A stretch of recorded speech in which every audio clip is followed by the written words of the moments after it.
Hai, apa kabar? Ya, pada video kali ini saya mau bahas tentang si iPhone 13. Tapi mungkin ini bukan video review yang bakal lengkap banget atau gimana-gimana gitu. Karena video review tentang iPhone 13 ini sebenarnya udah banyak banget di YouTube, kalian bisa cari aja.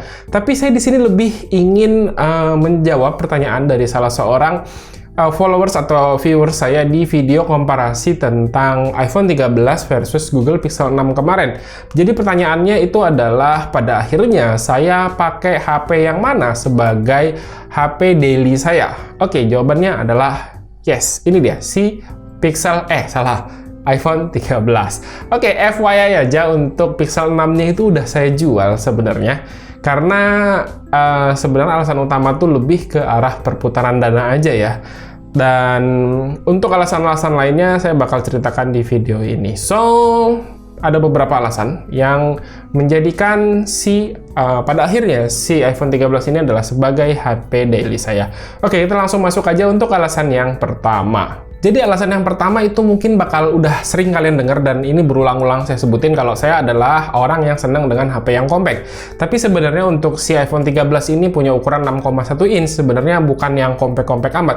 Tapi kalau dibandingkan dengan si Google Pixel 6 tadi yang punya ukuran 6,4 inch, si iPhone 13 ini lebih enak dipegang ya. 6,1 inch dengan form factor yang baru seperti ini, itu lebih kecil dibandingkan 6,1 inch yang seperti ada di iPhone 11. iPhone 11 tuh 6,1 inch-nya berasa cukup lebar. Tapi di sini 6,1 inch-nya menurut saya ini udah cukup dan ini menurut saya pas ya. Karena HP compact menurut saya lebih simple untuk digunakan sehari-hari ketimbang dengan HP yang punya ukuran yang besar. Karena agak susah juga nyari HP flagship yang compact dan terbaru di tahun ini. Yang paling itu ya Zenfone 8, Z Flip 3 yang kemarin udah saya bahas. Dan ya salah satunya sih iPhone 13 ini. Sebenarnya masih ada sih iPhone 13 mini yang lebih kecil, tapi buat saya itu kekecilan banget karena saya adalah mantan user iPhone 12 mini yang ukurannya sama-sama aja dengan iPhone 13 mini. Terus gimana dengan layarnya yang masih 60 Hz? Apakah masalah? Well, sebenarnya ini bakal jadi perdebatan ya. Karena menurut saya perbedaan di 60 Hz atau 120 Hz ini bakal kerasa kalau misalnya kita pertama kali pindah dari 120 Hz ke 60 Hz. Itu bakal notice banget kalau layar 60 Hz itu berasa agak kurang smooth aja pergerakannya. Tapi setelah 1-2 hari pemakaian, ya biasa aja, jadi kayak lupa gitu kalau saya sebelumnya adalah pengguna HP dengan layar minimal di 90 Hz. Dan menurut saya nggak ada masalah karena di skenario penggunaan sehari-hari buat saya nggak terlalu penting atau nggak terlalu signifikan pengaruhnya si layar 60 atau 90 atau bahkan 120 Hz tadi. Karena gini, style penggunaan saya di HP itu lebih sering menggunakan untuk nonton ketimbang untuk scrolling timeline ya. Jadi kayak nonton, dengerin podcast, itu kan nggak butuh-butuh amat layar yang refresh rate-nya terlalu tinggi gitu. So ya, menurut saya jadinya nggak ada masalah. Terus secara saturasi warna dan tampilan layar sih udah oke. Tingkat kecerahan juga naik, jadi 800 nits yang pas dipakai outdoor itu bakal nyaman-nyaman banget. Alasan kedua yang paling saya demen dari iPhone 13 adalah saya tuh nggak butuh iPhone 13 Pro untuk dapetin daya tahan baterai yang super awet. Easy peasy untuk pakai iPhone 13 ini bertahan 2 hari. Yes, 2 hari. Bayangkan, HP flagship performa ngebut bisa bertahan 2 hari. Jadi kalau saya pakai HP ini ngecas, misalnya selesai cas itu sekitar jam 7 pagi, ini bakal baru habis di 2 hari kemudian, sekitar jam 4 atau jam 5 pagi. So, menurut saya ini tuh bakal enak banget buat dipakai harian. Ketimbang si Pixel 6 kemarin yang sebenarnya sih awet ya, baterainya itu bisa bertahan 1 hari. Tapi ya kalau bisa dipilih 1 hari atau 2 hari daya tahannya ya mendingan si ini yang bisa tahan 2 hari. Terus untuk ngecasnya juga lumayan cepat, sekitar 1 jaman aja ini udah penuh ya. Untuk ngecasnya tentunya saya pakai charger yang udah support pengecasan power delivery si iPhone 13 ini. Jadi klaim Apple waktu launching iPhone 13 itu ngomong kalau iPhone 13 itu punya daya tahan baterai yang lebih awet ketimbang iPhone 12 sekitar 25%, itu nggak ngadi-ngadi. Real, ini baterainya awet banget. Yang ketiga, itu pakai iPhone, aksesorisnya banyak. Yes, waktu di Pixel 6 kemarin, salah satu kendala terbesar penggunaan Pixel 6 sebagai HP daily saya adalah susah nyari aksesoris seperti tempered glass dan juga casing. Pada akhirnya kemarin saya sempat ya belikan casing sama TG merek Ringke itu beli langsung dari Korea. Dan nunggunya cukup lama, itu sekitar 10 harian. Nah, selama 10 hari itu saya pakai Pixel 6 tanpa tempered glass dan ya udah ada beberapa goresan pada akhirnya. Tapi kalau pakai iPhone itu tenang aja, nggak usah mikirin aksesorisnya. HP-nya belum launching aja itu aksesorisnya udah ada. Mulai dari casing 20 ribuan sampai casing ratusan ribu tuh banyak banget. Pokoknya tinggal sesuaikan aja sama budget yang dipunya. Alasan berikutnya sih tentu ada di bagian kamera dan juga perekaman video. Emang bukan yang terbaik bahkan kalau dibandingkan dengan Pixel 6 kemarin. Tapi untuk kebutuhan video saya di kayak Instastory gitu ya, itu masih kepake banget sih iPhone ini. Ya, sesimpel kayak bisa ngerekam langsung direct dari kameranya Instagram tanpa perlu buka dulu kamera bawaan, itu menurut saya sih oke banget. Walaupun sebenarnya perekaman video di Pixel 6 tuh juga udah oke, tapi ya lebih kepake kayak gini lah. Cinematic video yang ada di iPhone 13 ini mungkin juga bakal kepake ya untuk beberapa orang, tapi buat saya pribadi sih saya nggak se-cinematic itu.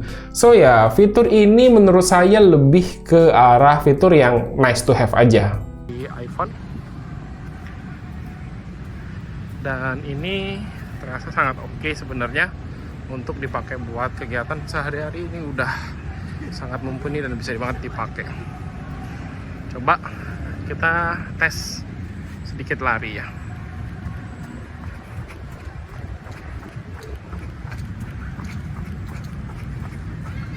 Nah, seperti itu kira-kira hasilnya kalau dibawa lari. Untuk bagian foto juga bisa dibilang bukan yang paling bagus, tapi untuk ukuran hasilnya ini udah bagus-bagus aja untuk tahun 2022 nanti ya. Hasil foto yang sharp atau tajam, warna yang cenderung natural khasnya Apple, dynamic lens yang lumayan lebar meski nggak selebar Pixel 6, tapi hitungannya udah oke. Dan sekali lagi, buat kebutuhan saya ini cukup-cukup aja.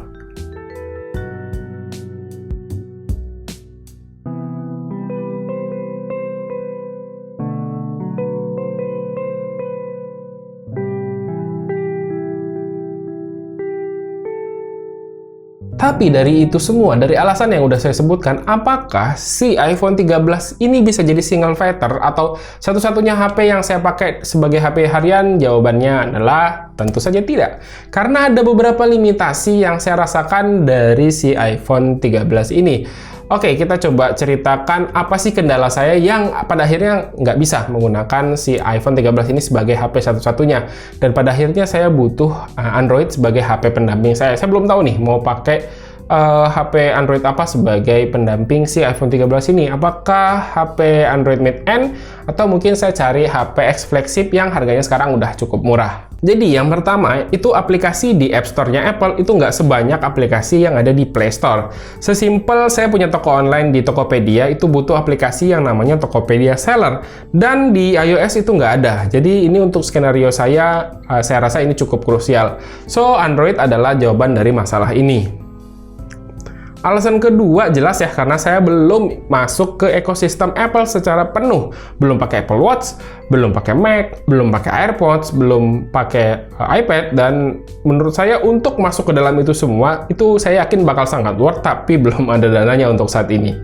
Jadi dengan alasan simplicity, ya pada akhirnya Android lah yang masih tetap saya butuhkan untuk terhubung dengan ekosistem saya yang saya gunakan lainnya seperti laptop Windows, seperti smartwatch untuk dari brand-brand yang lain. Dan bagaimana kesimpulannya? Dengan harga 15 juta, apakah si iPhone 13 ini worth untuk kalian beli? Menurut saya sih worth aja selama dananya ada ya. Worth it aja selama dananya kalian punya.